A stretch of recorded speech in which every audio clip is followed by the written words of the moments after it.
사도행전 7장 1절로 8절 말씀입니다. 신약성경 196쪽입니다. 한 절씩 교독합니다. 대제사장이 이르되 이것이 사실이냐? 스데반이 이르되 여러분 무형들이여 들으소서. 우리 조상 아브라함이 하란에 있기 전 메소보다미아에 있을 때에 영광의 하나님이 그에게 보여 이르시되 내 고향과 친척을 떠나 내가 내게 보일 땅으로 가라 하시니 아브라함이 갈대아 사람의 땅을 떠나 하란에 거하다가 그의 아버지가 죽음에 하나님이 그를 거기서 너희 지금 사는 이 땅으로 옮기셨느니라. 그러나 여기서 발붙일 만한 땅도 유업으로 주지 아니하시고 다만 이 땅을 아직 자식도 없는 그와 그의 후손에게 소유로 주신다고 약속하셨으며 하나님이 또 이같이 말씀하시되 그 후손이 다른 땅에서 나그네가 되리니 그 땅 사람들이 종으로 삼아 400년 동안을 괴롭게 하리라 하시고 또 이르시되 종 삼는 나라를 내가 심판하리니 그 후에 그들이 나와서 이곳에서 나를 섬기리라 하시고 다같이 알레의 언약을 아브라함에게 주셨더니 그가 이삭을 낳아 8해 만에 할례를 행하고 이삭이 야곱이 우리 12조상을 낳으니라. 아멘. 말씀 제목 다같이 읽겠습니다. 순종으로 열리는 구속의 역사. 오늘 본문은 한 사람의 순종이 어떻게 하나님의 구속 역사를 이루는 도구가 되어지는지 그것을 잘 보여주고 있다고 생각합니다. 사도행전 7장은 본문 구절이 많이 깁니다. 스데반이 대제사장 앞에서 설교한 내용이기 때문에 그 내용이 엄청 긴데 이제 스데반이 이 설교를 마치고 순교를 하게 되어집니다. 그래서 1절 말씀에는 이렇게 묻습니다. 다 같이 읽습니다. 대제사장이 이르되 이것이 사실이냐? 6장 후반부에 나왔던 것에 대해서 다시 물어보는 것입니다. 유대인들은 예수를 따르는 제자들에게 아브라함을 모독하고 성경과 모세의 율법을 해방하는 무리들이라고 몰아세웠습니다. 그리고 특별히 앞부분 6장 11절로 14절에서는 자세한 내용이 기록하고 있는데 스데반은 성전을 헐겠다고 한 적이 한 번도 없습니다. 그런데 예수님이 성전을 4일 만에 다시 세우겠다는 무너뜨리고 세우겠다는 이 말씀 때문에 예수를 따르는 사람들은 성전을 헐 사람 무리들이다. 이렇게 오해를 하고 있었던 것입니다. 예수님의 말씀도 오해했을 뿐만 아니라 스데반이 예수를 따르고 있기 때문에 반드시 저 사람은 성전을 무너뜨릴 사람이다. 이런 소문이 허다하게 퍼졌다는 것입니다. 스데반이 예수를 전파한다는 이유만으로 그렇게 성전 파괴자로 몰아세웠던 것입니다. 또 거짓 증인들은 스데반이 율법과 전통을 부인하고 새로운 율법, 즉 그리스도 안에서 새 언약을 심어주려고 하고 있다. 이단자들이라 이렇게 이제 말했던 것입니다. 실제로 스데반은 모세 율법을 부정하는 것이 아니라 율법의 목적과 완성을 예수 그리스도 안에서 해석을 다 해줬던 것입니다. 그런데 사람들은 커뮤니케이션이 어려운 게 자기가 듣고 싶은 소리만 듣습니다. 어떤 좋은 이야기를 해도 자기가 듣고 싶은 소리만 듣다 보니까 늘 오해하게 되고 오해가 나중에 큰 눈덩이가 되어져서 서로 갈등 관계를 유지하게 되어지는데 이 사람들도 마찬가지입니다. 이미 마음속에 저 사람은 예수 믿쟁이들은 이럴 거라고 마음에 선입견을 가지고 있었기 때문에 어떤 상황이든지 안 좋게 생각했던 것이고 특별히 이 본문은 거짓 증인들을 세워서 그렇게 거짓으로 증인하게 만들었던 그런 사건들을 다루고 있는 것입니다. 하지만 스데반은 거짓 공격 속에서도 전혀 주눅들지 않고 담대하게 복음의 말씀을 아주 길게 이렇게 선포하고 있는 것을 보게 되어집니다. 어떻게 이렇게 긴 내용을 설교하게 되었을까? 성령의 역사심이죠. 성령이 충만하게 임하니까 어떻게 그 유대인들에게 복음을 증가할까 고민하다가 하나님의 역사심으로 복음을 증가하게 된 것입니다. 2절 말씀 읽겠습니다. 2절입니다. 스데반이 이르되 여러분 부형들이여 들으소서. 우리 조상 아브라함이 하란에 있기 전 메소보다미아에 있을 때 영광의 하나님이 그에게 보여. 설교 서두인데요. 2절부터 8절까지는 하나님께서 아브라함을 부르신 사건을 중심으로 인해서 이스라엘의 믿음의 뿌리가 어디 있는지를 다시 한번 상기시키고 나도 아브라함의 자손이다. 나도 당신들과 똑같은 자손이다. 이렇게 동질의식을 또 보여줄 뿐만 아니라 아브라함이 행위로 의롭다함을 받지 않고 믿음으로 의롭다함을 받았다는 증거들을 처음부터 나열하려고 은밀하게 이렇게 이제 말을 하고 있습니다. 그러면서 부형들이여 이렇게 이야기하고 있는데요. 앞에 모인 모든 무리들을 향해 공손하게 높여주는 것이죠. 지금 죽이려고 스데반을 쳐 죽이려고 지금 작정을 하고 모인 사람들에게 같이 덤벼들면 되지 않았기 때문에 차분하게 가라앉히고 존중하면서 이제 말을 하고 있습니다. 스데반이 설교를 아브라함부터 시작한 이유는 분명합니다. 스데반이 아브라함을 모독했다고 이야기했기 때문에 나는 모독한 적이 없다. 나는 우리 조상은 아브라함이다. 이걸 이야기했던 것이고, 그 다음에 두 번째는 율법을 지켜서 의롭다함을 받은 것이 아니라 아브라함이 믿음으로 의롭다함을 받은 것이니까 잘 봐라. 너희들이 지금 보고 싶은 것만 보고 있고 듣고 싶은 것만 듣고 있는데 아니다. 이렇게 하고 있는 것입니다. 우리도 이제 어떤 한 사람에 대해서 선입견을 가질 때 그 사람을 좋게 생각하면 그 사람이 아무리 나쁜 일을 해도 덮어주려고 하고 포장해서 이렇게 하는 경향들이 있습니다. 반대로 그 사람을 나쁘게 생각하면 아무리 그 사람이 선한 일을 해도 선한 일조차도 나쁘게 포장하는 일들이 있습니다. 아브라함은 믿음의 조상이었고 유대인들에게서 믿음의 혈통이었거든요. 믿음의 최고봉이에요. 그런데 만약에 아브라함을 건드려버리면 자기들이 믿고 있는 아브라함의 어떤 믿음의 모습을 건드려버리면 전통 자체, 믿음 자체가 뿌리가 흔들리는 거기 때문에 아무도 아브라함을 건들지 않았습니다. 그냥 자기가 믿고 싶은 대로 아브라함은 할례를 받음으로 의롭다 하게 됐어. 아브라함은 순종을 함으로 의롭다 하게 됐어. 자기들이 믿고 싶은 대로 그렇게 믿어왔다는 것입니다. 우리나라로 이야기하면 단군 이야기, 이게 진짜입니까? 아니면 꾸며낸 이야기입니까? 꾸며낸 이야기잖아요. 그런데 예수 믿지 않는 분들은 어떻게 믿습니까? 꾸며낸 이야기가 아니라 진짜 이야기를 믿죠. 그런 분들이 있죠. 실제로 그런 이야기들이 있죠. 단군을 섬기시는 분들도 있어요. 또 우리는 어릴 때부터 아이들은 단군 신화에 대해서 배우기 때문에 아이들은 그런 비판 능력을 아직 갖고 있을 수도 있고 갖지 못할 수 있는데, 비판 능력을 갖지 못한 아이들은 그것을 그대로 흡수하죠. 진짜라고 믿죠. 진화론도 마찬가지지 않겠습니까? 진화론도 배우기 시작하면은, 비판 없이 배우기 시작하면은, 물론 거기에 옳은 부분도 있습니다. 진화론 자체가 완전히 다 틀렸다 이런 뜻은 아닙니다. 그 부분에 옳은 것도 있는데 보면은, 하지만 진화론을 창조론과 반대되는 개념으로 들고 나와서 가르쳐주면 비판 없이 수용하면 다 받아들입니다. 아무도 진화론에 대해서 건들지 못합니다. 진화론에 대해서 건들면 비과학적이다 이렇게 나옵니다. 그래서 진화론에 대해서 함부로 건들지 못하는 그런 문화가 이 땅 가운데 많이 있다는 것입니다. 유대인들도 그랬습니다. 아브라함에 대해서 건들지 못합니다. 자기가 믿고 싶은 대로 믿었던 것입니다. 근데 그것이 아니다라는 것은 이제 이야기해 주고 있습니다. 아브라함은 본래 갈대 우르 출신입니다. 여호수아서 24장 2절에 보면 아브라함이 우상을 섬기던 가문 속에 태어났다 이렇게 이야기하고 있습니다. 24장 2절 읽겠습니다. 여쪽에 너희의 조상들 곧 아브라함의 아버지 나홀의 아버지 데라가 간 족족에 거주하여 다른 신들을 섬겼으나, 유대인들에게 뭐라고 이야기하고 있습니까? 아브라함 믿음으로 의롭다 한 게 아니야. 아브라함 처음에 출생은 이방 다른 신들을 섬긴 그 가문이었어. 이거 유대인들이 인정하고 싶겠습니까? 유대인들이 인정하고 싫은 이야기예요. 아브라함은 그냥 순수하게 있어야 되는 거예요. 그런데 아브라함조차도 다른 신들을 섬기는 그 가문이었다 이렇게 이야기하고 있습니다.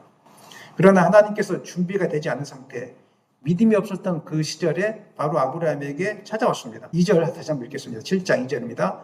스데반이 이르되 여러분 부형들이여 들으소서. 우리 조상 아브라함이 하란에 있기 전 메소포타미아에 있을 때 영광의 하나님이 그에게 보여. 메소포타미아는 구약시대의 갈대 우르를 이야기합니다. 갈대 우르를 이야기하고요. 아브라함이 하란에 있기 전이란 표현은 아브라함이 아직 준비되지 않은 상태, 하나님을 향한 신실한 믿음이 없는 상태, 믿음이 전혀 없었던 시기에 하나님이 아브라함을 찾아와서 불러주셨다는 것입니다. 아브라함이 율법을 잘 지켜서 하나님이 찾아온 것이 아닙니다. 아브라함 스스로가 하나님을 찾았기 때문에 하나님이 아브라함을 찾아온 것도 아니었습니다. 하나님께서 아무것도 없던 그 시절에 은혜로 그냥 찾아오신 것입니다. 은혜로 그냥 찾아와서 아브라함을 불러주셨던 것입니다. 아브라함이 무슨 뜻도 알지 못했습니다. 근데 앞에 나와서 하나님이 있으니까 놀래서 아마 하나님 진짜 계시구나 이걸 알고 이제 말씀드려야 되겠구나 이걸 알고 아마 순종하지 않았을까 이런 생각을 하게 되어집니다. 아브라함이 노력을 해서 공부를 해서 신학을 공부해서 하나님을 깨달은 적이 없습니다. 그냥 하나님이 찾아오셔서 아브라함이 하나님을 깨닫게 된 것입니다. 이러한 사실은 유대인들에게 굉장히 충격적이었을 것입니다. 아브라함이 율법을 잘 지켜서 그동안 의롭다라고 생각하고 배웠거든요. 할례를 행했기 때문에 의롭다라고 그동안 배워왔거든요. 그냥 막연히 믿고 싶었어요. 아브라함에 대해서 어떤 것도 이렇게 비판하는 생각을 하고 싶진 않았어요. 이러한 사실을 숨기고 싶었을지도 모르겠습니다. 그런데 스데반은 하란에 있기 전에 하나님께서 아브라함을 찾아오셨다라고 강력하게 이렇게 선포하고 있습니다. 그래서 아브라함이 은혜를 입은 것은 자신의 공로가 아니라 오직 하나님의 주권적인 간섭에 의해서 본인이 아브라함이 은혜를 입었다는 사실을 말씀하고 있는 것입니다. 로마서 4장 2절에서도 사도 바울은 동일하게 이야기합니다. 4장 2절 읽겠습니다. 만일 아브라함이 행위로서 의롭다 하심을 받았으면 자랑할 것이 있으려니와 하나님 앞에서는 없느니라. 지금 유대인들 생각을 깨야 된다고 이야기하고 있는 것입니다. 유대인들이 이 생각을 깨지 않으면 예수를 받아들이지 못하고 진정한 구원이 임하지 않는다. 이렇게 이야기하고 있는, 사도 바울조차도 그렇게 이야기하고 있는 것입니다. 에베소서 2장 8절 9절도 동일하게 우리에게 말씀하고 있습니다. 읽겠습니다. 너희는 그 은혜에 의하여 믿음으로 말미암아 구원을 받았으니 이것은 너희에게서 난 것이 아니요 하나님의 선물이라. 행위에서 난 것이 아니니 이는 누구든지 자랑하지 못하게 함이라. 아멘. 사랑하는 여러분, 하나님께서 아브라함을 찾아와 주시고 그에게 믿음을 주시고 사명을 맡겨주신 것처럼 오늘 하나님은 우리를 먼저 택하시고 찾아오시고 우리를 불러주셨기 때문에 우리가 믿음을 갖게 된 것입니다. 우리는 가끔씩 이 사실을 잊어버릴 때가 있습니다. 내가 노력해서 열심을 다했기 때문에 믿음이 생긴 거라고. 그럼 내 믿음을 소중히 지키려고 합니다.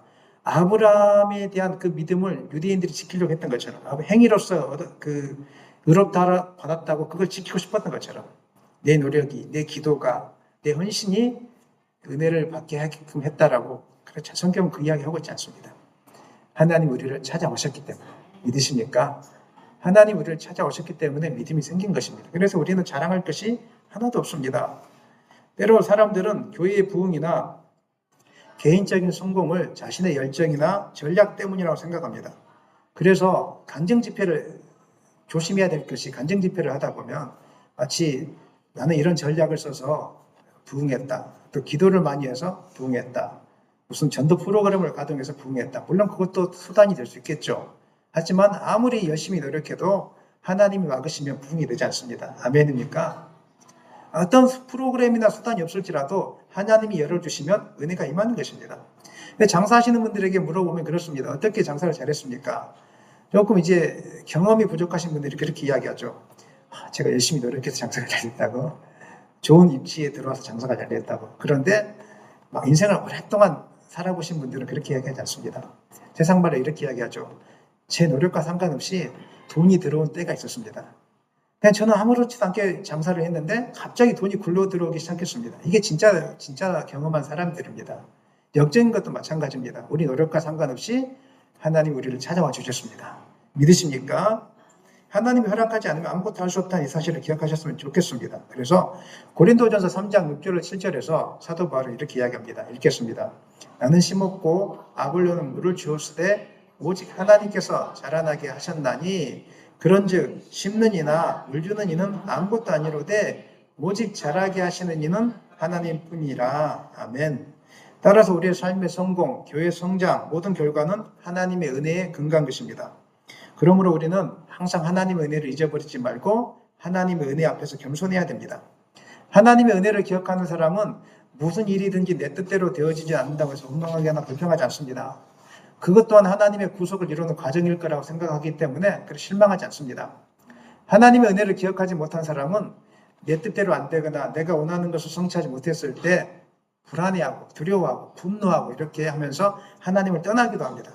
감사함이 그 가운데 사라지는 것입니다. 그래서 오늘 우리가 주님을 따라가면서 중요한 것은 나이 나 된 것이 하나님의 은혜로 된다는 사실을 늘 잊지 않는 것입니다. 힘들 때, 어려울 때, 일이 막혀있을 때, 잘 될 때 절대로 교만하지 마시고, 절대로 비난하지 마시고, 실망하지 마시고, 나의 하나님 은혜로 된 것임을 기억하면서 이것 또한 하나님 앞에 주신 것이니까, 허락하신 것이니까 감사할 수 있기를 예수님의 이름으로 간절히 축원합니다. 미래가 보장되어 있다는 것은 이 세상에서 누릴 수 있는 가장 큰 기쁨 중에 하나일 것입니다. 우리는 하나님의 은혜로 말미암아 영원한 미래가 보장된 사람들입니다. 그래서 두려움이 없습니다. 큰 병에 걸려도 또 고난이 많이 찾아와도 두렵지 않는 것은 미래가 보장되어 있기 때문에, 하나님과 동행하면서 하나님의 손이 우리를 붙들고 있기 때문에 그리고 마지막은 영원한 생명, 천국이 우리 가운데 있기 때문에 우리가 어떤 상황이든지 기쁨으로 맞이할 수 있게 되는 것입니다. 이 사실을 깨닫는 사람은 어떤 상황 속에서도 주님을 찬양하게 될 것이고, 무엇보다도 이 사실을 깨닫는 사람은 다른 사람과 비교하지 않을 것입니다. 우리가 무너지는 이유는 비교 때문에 그렇습니다. 비교만 하지 않는다면 무너지지 않을 것입니다. 우리가 작은 교회를 지금 하고 있지만 다른 큰 교회와 비교하지 않는다면 우리 기쁨을 언제든지 예배할 수 있습니다. 아멘입니까? 얼마나 행복합니까? 하나님 주신 은혜 가운데서 찬양하고 예배하고 이 공간 안에서 서로 교제하고 이런 장소가 주어졌다는 것만으로도, 아니 장소뿐만 아니라 하나님이 이곳에 임재하고 있다는 이 사실 하나만으로 우리가 감사하면서 찬양할 수 있습니다. 그러나 하나님의 은혜를 기억하지 못하면 왜 이것밖에 안 되는가? 비교가 찾아오고 자기는 이제 무너지게 되어 있는 것입니다. 사랑하는 여러분, 아브라함이 하나님의 은혜로 부름을 받았듯이 우리도 하나님께서 먼저 찾아오셔서 믿음을 가지게 되었다는 이 사실을 기억하시고 늘 겸손함으로 살아가시기를 예수님의 이름으로 간절히 축원합니다. 3절 4절은 하나님께서 아브라함을 불렀을 때 이제 어떻게 반응했는지를 말씀하고 있는데요. 3절 4절 읽겠습니다. 이르시되 내 고향과 친척을 떠나 내가 내게 보일 땅으로 가라 하시니 아브라함이 갈대아 사람의 땅을 떠나 하란에 거하다가 그의 아버지가 죽음에 하나님이 그를 거기서 너희 지금 사는 이 땅으로 옮기셨느니라. 하나님이 아브라함에게 내 고향과 친척을 떠나 내가 내게 보일 땅으로 가라 이렇게 명령하셨습니다. 고고학자들의 연구에 따르면 아브라함이 살던 갈대아우르는 도로가 포장되어 있었고 상수도가 발달되어 있었고 심지어는 공중 목욕탕까지 갖춘 풍요로운 도시였다라고 이렇게 알려져 있습니다. 그런 안정된 삶의 터전을 버리고 아무도 가보지 않았던, 전혀 알지 못했던 그 황량한 땅으로 가라고 하는 것은 결코 쉽지 않은 일이었습니다. 그러나 아브라함은 이해 득실을 따지지 않았습니다. 히브리서 11장 8절 말씀에 의하면 갈 바를 알지 못했으나 순종하고 나아갔다 이렇게 하고 있습니다. 믿음이 무엇입니까? 믿음은 결과를 계산하지 않고 이해 득실을 따지지 않고 그냥 즉시 순종하는 것입니다. 이것이 진짜 믿음입니다. 스데반 이 점을 강조하면서 아브라함은 믿음 없는 시대에 순종의 본을 보인 믿음의 사람인 것을 이렇게 강조하고 있습니다. 동시에 예수를 받아들이지 않고 하나님이 선지자를 보내주시고 그 다음에 제자들을 보내주시고 그 이전에 예수를 통해서 많이 설득하는 작업을 거쳤지만 하나님의 말씀을 거부했다, 순종하지 않았던 종교 지도자들과 유대인들 앞에 반대로 너희들은 지금 불순종하고 있다는 것을 가르치고 있는 것이죠. 아브라함은 이해가 안 돼도 순종했는데 너희들은 이해가 안 된다고 지금 반항하고 있잖아. 너희 생각과 다르다고 계속 반항하고 있잖아. 이 이야기를 지금 하고 있는 거예요. 즉시 순종해야 돼. 즉시 예수 믿어야 돼. 받아들이면 영원한 생명이 임해. 이 이야기를 지금 더불어서 지금 하고 있는 것입니다. 이처럼 참된 믿음이라는 것은 환경이나 상황, 눈앞의 이익을 따지지 않습니다. 하나님의 주권을 그리고 약속을 신뢰하면서 끝까지 믿음으로 가는 것입니다. 우리가 이 부분에서 생각해 봐야 될 것이 있는데 왜 우리가 하나님의 말씀 앞에 순종해야 되는 것입니까? 여러분 뭐라고 대답하시겠습니까? 왜 우리가 순종해야 되죠? 많은 분들이 복을 받기 위해서 혹은 하나님 앞에 심판받지 않기 위해서 이렇게 많이 생각하는 경향이 있습니다. 물론 성경은 그 이야기를 하고 있습니다. 네가 내 말 안에 거하면 복을 많이 받을 것이고 내 말 밖에 거하면 심판과 저주가 임하게 될 것이다. 하지만 우리가 그것은 순종을 따르는 큰 목적은 아닙니다. 일부 부분적인 목적은 될 수 있지만 우리가 하나님 앞에 순종하는 완전한 목적은 아닙니다.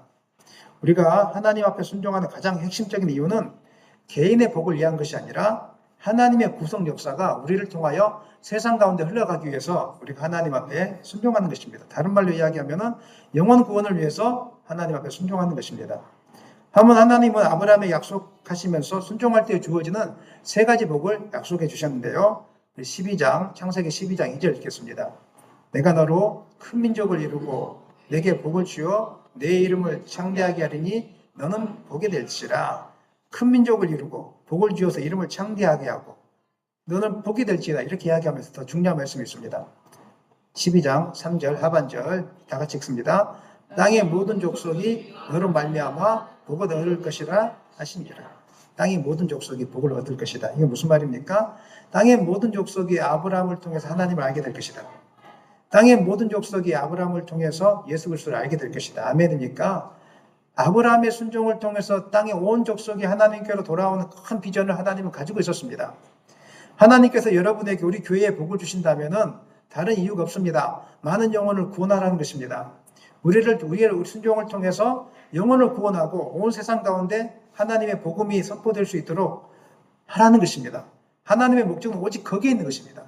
그래서 우리가 순종하는 목적은 복을 받기 위한 것, 세상의 개인적인 복을 받기 위한 것도 조금은 존재하지만 그것이 아니라 내가 순종하면은 나를 통해서 하나님이 구원의 도구로 사용하십니다. 믿으십니까?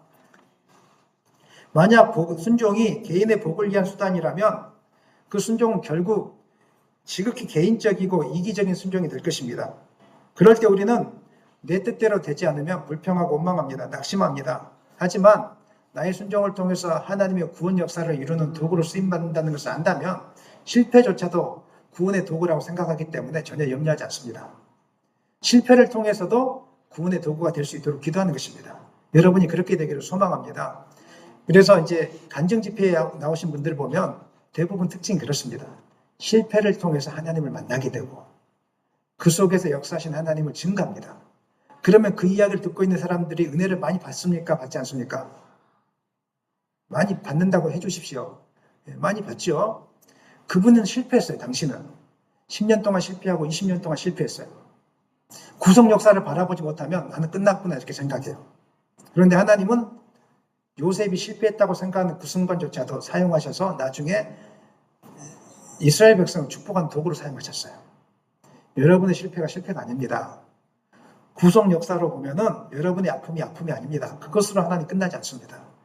여러분이 그 상황 속에서도 끝까지 하나님의 구속을 바라보면서 구원 계획을 바라보면서 감사함으로 순종하면 언젠가는 여러분의 입술과 행위를 통해서 여러분의 믿음을 통해서 또 다른 영혼이 은혜 받고 하나님께로 돌아오게 될 것입니다. 하나님이 이렇게 큰 그림을 가지고 있습니다. 그래서 우리가 구속 계획에 순종하기 위해서 우리가 하나님 말씀에 구속 계획이 구속이 세상 가운데 흘러가기 위해서 우리가 하나님 말씀에 순종해야 되는 것입니다. 중국의 선교사였던 허드슨 테일러 우리 잘 기억합니다. 그가 하나님의 부르심을 받았을 때 가진 것도 없었고 보장된 미래도 없었지만 때가 되면 나는 가겠다 이렇게 했습니다. 아니 때가 되면 준비하겠다가 아니라 하나님이 부르시면 나는 즉시 순종하겠다 이렇게 했던 것입니다. 그렇게 바로 순종한 결과 중국 땅이 복음화가 되었고 수천 명의 영혼이 아니 수십만 명의 영혼이 지금 중국 가정교회 속에서 예배를 드리고 있습니다. 허드슨 테일러 선교사의 즉시 헌신이 그 놀라운 일들을 이루게 되었다는 것입니다. 사랑하는 여러분, 오늘 아브라함의 모습을 통해서 한 가지 생각해 봐야 되는 것은 하나님의 부르심 앞에 순종할 때는 나중이 없습니다. 나중에 하겠습니다 하면 순종 절대 못합니다. 지금 순종하는 사람이 하나님의 구속 역사 앞에 쓰임을 받는 것입니다. 우리는 종종 형편이 좀 나아지면 예배드리겠다, 시간이 생기면 봉사하겠다, 마음의 여유가 생기면 순종하겠다, 누구든지 그렇게 말합니다. 하지만 순종은 형편을 따라 하는 것이 아니라 즉시 하는 것입니다. 즉시 하면 하나님의 구속 역사를 경험하게 되는 것입니다. 또 순종은 때로는 우리의 생각과 계획과 경험 그리고 익숙한 삶의 방향을 내려놓는 것입니다. 내가 도시사역을 대한 꿈을 준비했을지라도 하나님이 농촌으로 보내시면 우리는 그냥 다 내려놓고 즉시 순종해야 되는 것입니다.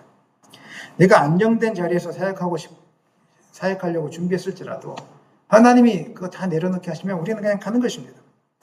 내가 배워왔던 신앙의 지식이나 경험이 아무리 풍성했을지라도 하나님의 복음 사역을 위해서 그거 다 내려놓으라고 하면 우리는 어떻게 해야 된다고요? 다 내려놔야 되는 것입니다. 그래서 앞에 있는 분들에게 맞춰주는 그런 은혜까지 나아가야 되는 것입니다.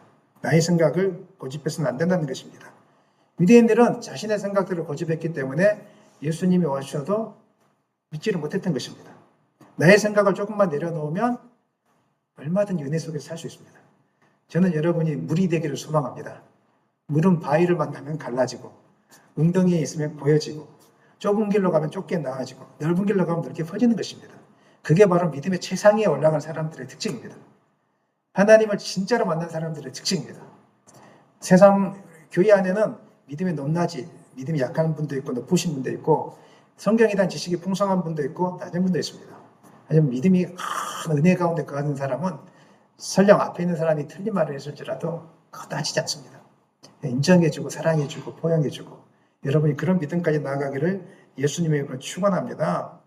하나님께서 아브라함을 부르실 때 그는 갈 바를 알지 못했지만 말씀을 따라 나아갔습니다. 인간적으로 불러주셨으면 갈 바를 좀 가르쳐 주셔야 될 게 아니겠어요? 그리고 어떻게 어디로 가라 정확하게 이야기해주면 얼마나 편하겠습니까? 근데 하나님 그렇지 않으세요. 안 가르쳐 주세요. 그리고 하나님은 합리적인 방법으로 설득해 주면 얼마나 좋겠습니까? 이렇게 하니까 너는 가야 돼. 하나님 그렇게 하지 않으세요. 그렇게 말씀해 주시면 우리가 순종하는 게 편할 것 같은데 하나님은 그냥 가라고 하는 거예요. 그냥 순종하라고 하는 거예요. 그냥 내어놓으라고 하는 거예요. 왜 그런지도 몰라요. 그러나 하나님은 아브라함의 생각과 전혀 다른 방향으로 자꾸 이야기하시는데 고향을 즉시 떠나라. 그러면서 밟으실 땅도 주지 않았습니다. 오늘 보면은 7장 5절에 보면은 밟으실 땅도 주지 않았고요. 그다음 6절, 7절에 보면은 더 기가 막히게 말씀하십니다. 순종하면 복을 주셔야 되잖아요. 근데 기가 막히게 말씀하십니다. 읽겠습니다. 하나님이 또 이같이 말씀하시되 그 후손이 다른 땅에서 나그네가 되리니 그 땅 사람들이 종으로 삼아 400년 동안을 괴롭게 하리라 하시고 또 이르시되 종 삼는 나라를 내가 심판하리니 그 후에 그들이 나와서 이곳에서 나를 섬기리라 하시고 기가 막히지 않습니까? 순종하는데 아브라함에게 뭐라고 말하고 있습니까? 그 땅에서 나그네가 되겠다는 거예요. 여러분 순종하시겠습니까? 은빛교회 보냈는데 은빛교회 가면 죽도록 고생할 거야. 은빛교회 가시겠습니까? 가시겠습니까? 못 갑니다. 많은 분들이 교회 안에 교회를 찾다가 정착하지 못한 이유가 하나님의 뜻과 상관없이 자기의 이기적인 욕망을 추구하면서 가기 때문에 그렇습니다. 은혜를 구한다고 하지만 그 안에 이기적인 욕망이 있습니다. 하나님은 아브라함을 보낼 때 너가 내 순종한 땅으로 가면 복을 주기 이렇게 말씀하지 않았습니다. 내가 말씀하는 교회에 가면은 너 평안하게 누릴 거야, 인간관계가 좋아질 거야 이렇게 말씀한 적이 없습니다. 내가 원하는 교회에 가면 너 속 엄청 상할 거야. 그런데 너 참아야 돼. 내가 보내는 교회 가면 너 정말 인정받지 못할 거야. 너 참아야 돼. 근데 우리는 이거 못 참습니다. 내가 원하는 대로 되지 않는다고 순종 안 하고 또 가버립니다. 그러니까 믿음의 성숙을 이루지 못하는 것입니다. 한국 땅에 교회가 어렵다고 많은 분들이 교회를 막 이렇게 쇼핑하듯이 막 다니면서 교회를 찾고 있습니다. 물론 그것도 안타까운 일입니다. 이 땅에 완전한 교회는 없습니다. 어떤 분들이 그렇게 이야기했습니다. 완전한 교회를 찾으려고 합니다. 목사님 좀 소개시켜 주십시오. 그러니까 그 목사님이 완전한 교회는 있긴 한데 당신이 가는 순간 불완전해집니다. 이렇게 이야기했습니다. 완전한 교회 존재하지 않습니다. 그리고 완전하게 보이는 교회일지라도 6개월 다니면 다 똑같습니다. 저도 많은 교회 부교육자 사역 해봤지 않습니까? 좋은 교회라고 가봤는데 6개월 지나니까 다 똑같습니다.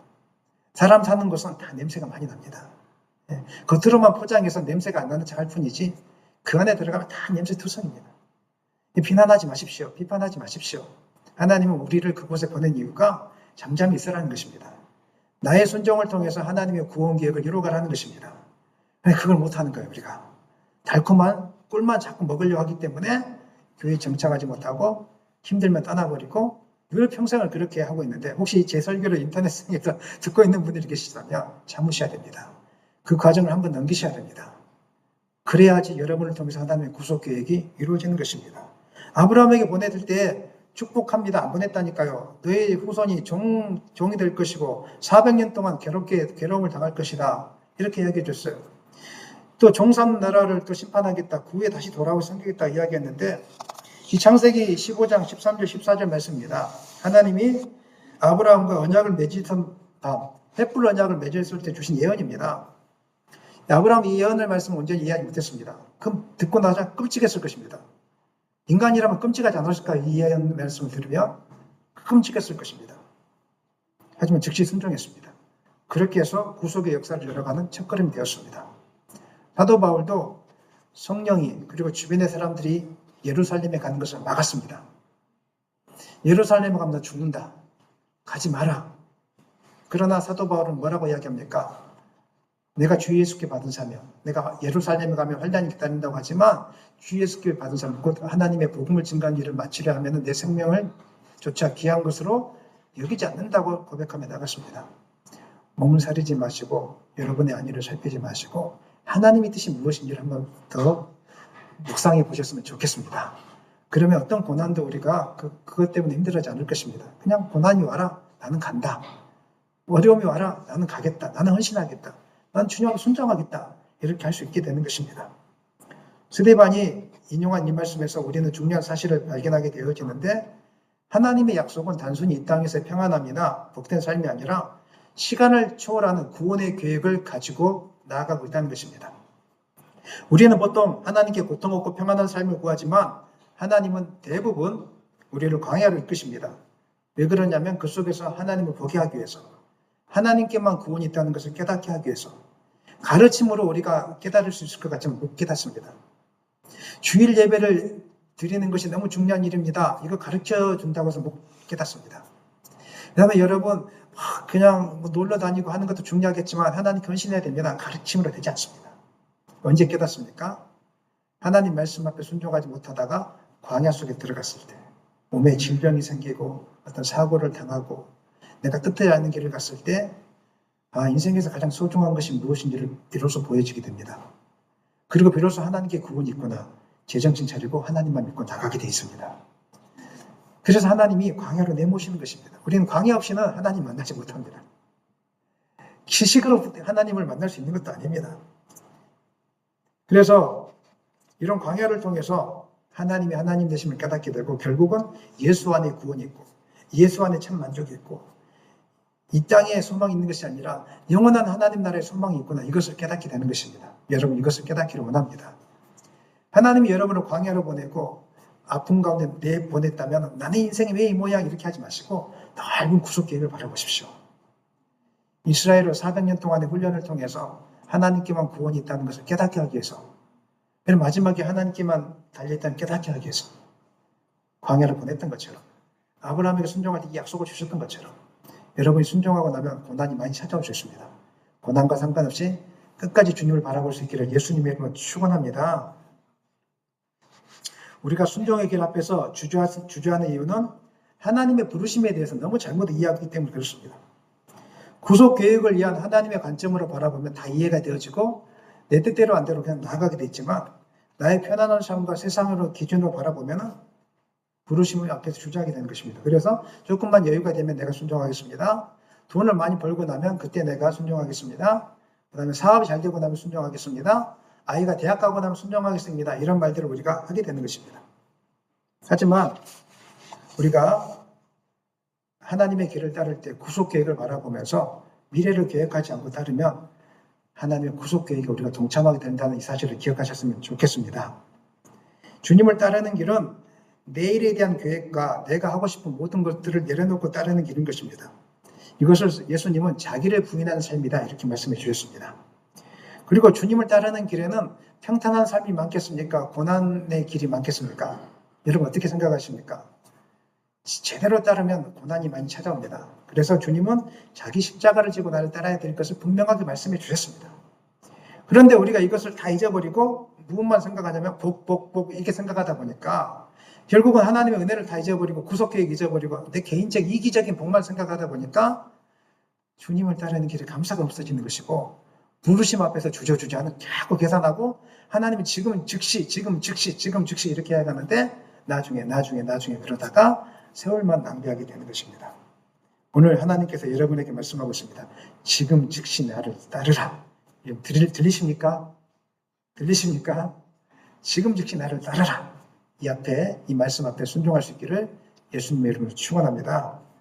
스데반은 아브라함의 순종을 설명하면서 그 순종의 완성으로서 할례의 언약에 대한 이야기를 하면서 이제 아브라함의 이야기를 마무리합니다. 8절 읽겠습니다. 8절. 할례의 언약을 아브라함에게 주셨더니 그가 이삭을 낳아 여드레 만에 할례를 행하고 이삭이 야곱이 우리 12조상을 낳으니라. 하나님께서는 아브라함에게 땅의 약속뿐만 아니라 그 땅에서 살아갈 백성에 대한 약속으로서 할례의 언약을 주셨습니다. 할례는 자르다 이런 뜻이 있습니다.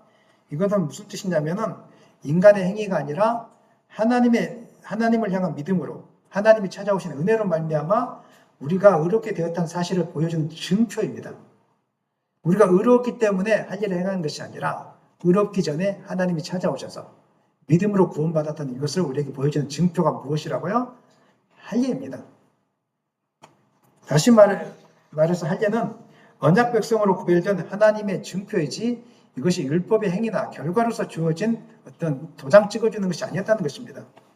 아브라함은 이 언약에 순종해서 100세에 얻은 이삭에게서 태어난 지 100세에 얻은 이삭이 태어난 지 8일 만에 이 할례 언약을 따라 할례를 행했습니다. 그리고 이 언약을 이삭과 야곱 그리고 12지파로 이렇게 흘러넘쳐나게 했습니다. 이 할례를 통해서 우리는 하나님의 언약 안에 있는 백성이라는 것을 이스라엘 백성들을 기억하게끔 했다는 것입니다. 그렇게 믿음의 혈통은 표면적인 할례, 겉으로 보여지는 할례를 통해서 이루어지는 것이 아니라 하나님의 은혜를 기억하고 하나님을 향한 믿음과 말씀에 대한 순종을 통해서 이루어졌던 것입니다. 이것을 이제 아브라함이 마지막으로 이야기하고 있는 것입니다. 너희들은 할례 언약을 지금 잘못 이해하고 있어. 할례가 마치 자기들이 의로워서 율법을 잘 지켜서 주신 증표로 생각하고 있는데 그것은 표면적인 할례는 아무것도 아니야. 중요한 것은 이면적인 할례. 이면적인 할례가 무엇입니까? 하나님의 은혜를 기억하고 나의 나 된 것이 하나님의 은혜로 된 것임을 기억하고 하나님의 은혜로 내가 구원받은 것을 기억하고 살아가는 믿음. 이 믿음이 진정한 할례 언약의 뜻이야. 이 이야기를 지금 하고 있는 것입니다. 유대 종교 지도자들이 이 사실을 잊고 있었던 것입니다. 그래서 스데반은 이 말씀을 통해서 할례의 본질을 깨우쳐주고 싶었던 것입니다. 즉 참된 아브라함의 자손은 육체의 할례를 받은 자손이 아니라 예수 그리스도를 믿음으로 고백하는 자손이 진짜 아브라함의 자손인 것을 돌려서 이렇게 이야기하고 있는 것입니다. 사랑하는 여러분, 저와 여러분은 예수님을 통해서 이미 하나님의 언약 안에 들어온 사람이라는 것을 기억하시기를 바랍니다. 오직 예수 그리스도를 믿는 믿음만이 우리를 구원에 이르게 한다는 이 사실을 기억하시기를 바랍니다. 그리고 이 믿음이 순종으로 이어질 때 하나님의 구속 역사가 오늘 우리를 통해서 성취되게 될 것입니다. 순종의 핵심은 단순히 그냥 행동하는 것이 아니라 예수를 주와 그리스도로 초청하는 것입니다. 이것이 진짜 순종입니다. 예수를 주로 고백한다는 것은 입술의 말이 아니라 삶의 방향이 완전히 바뀌는 것입니다. 우리 몸을 죄의 병기가 아니라 의의 병기로 들여지는 것입니다. 변화시키는 것입니다. 하나님의 구속 역사는 은혜로 시작하고 믿음으로 응답하며 순종으로 완성되어지는 것입니다. 한번 저를 따라하시겠습니다. 하나님의 구속 역사는 은혜로 시작되고 믿음으로 응답하며 순종으로 완성됩니다. 아브라함의 모습이 그랬다는 것입니다. 아브라함에게 하나님 먼저 찾아오셨어요. 은혜로 불러주셨고 아브라함은 그 부르심 앞에 믿음으로 응답했고 순종을 통해서 하나님의 구속 역사를 이루어가기 시작했다는 것입니다. 스데반 또한 은혜로 믿음을 초청했고 순종으로 복음을 증거하다가 하나님께 자기 자신을 드리는 그 일까지 감당하게 되었다는 것입니다. 이 스데반의 헌신을 통해서 누가 예수님 앞에 구원받고 예수님의 복음 증거자로 쓰임받았습니까? 사도 바울 아니겠습니까? 스데반이 죽었을 때 왜 그렇게 죽어야 되는지 이해하지 못했을 것입니다. 하지만 스데반은 예수님의 보좌를 봤을 뿐만 아니라 하나님의 구속 계획을 바라봤기 때문에 뒤에 있는 뜻은 알지 못했지만 그냥 그 자리에 순종했습니다. 그런 나중에 지나다 보니까 그 앞에 바울이 있었던 것입니다. 여러분이 순종하는 그 순종 앞에 누가 있을지 아무도 모릅니다. 여러분이 순종한 모습을 통해서 지금 나타나지 않을지라도 우리가 하늘나라를 가고 난 다음에 어떤 사람이 여러분의 모습을 통해서 기억하고 구속 계획을 성취하기 위해서 달려가게 될지도 모릅니다. 중요한 것은 은혜로 구원받은 우리가 오늘 즉시 순종하는 것이 중요한 것입니다. 미래에 대한 계획이나 어떤 평안한 삶들을 다 내려놓고 하나님 뜻이면 내가 순종하겠습니다. 이 부르심 앞에 우리가 동참해야 되는 것입니다. 지금이 바로 결단과 순종의 때입니다. 어떤 결단과 순종의 때입니까? 예수님만이 나의 소망이시다. 예수님만이 나의 구원자가 되신다. 나는 예수님만을 위해서 따라가겠다. 사람 바라보지 않겠다. 편안한 환경 추구하지 않겠다. 그냥 예수님이 원하시는 곳이면 무조건 서 있겠다. 아멘입니까? 이 부르심으로 오늘 하나님 우리에게 초청하고 있는 것입니다. 이 부르심 앞에 순종함으로 온 세상을 향한 구속 계획에 동참하는 여러분 되시기를 예수님의 이름으로 간절히 축원합니다.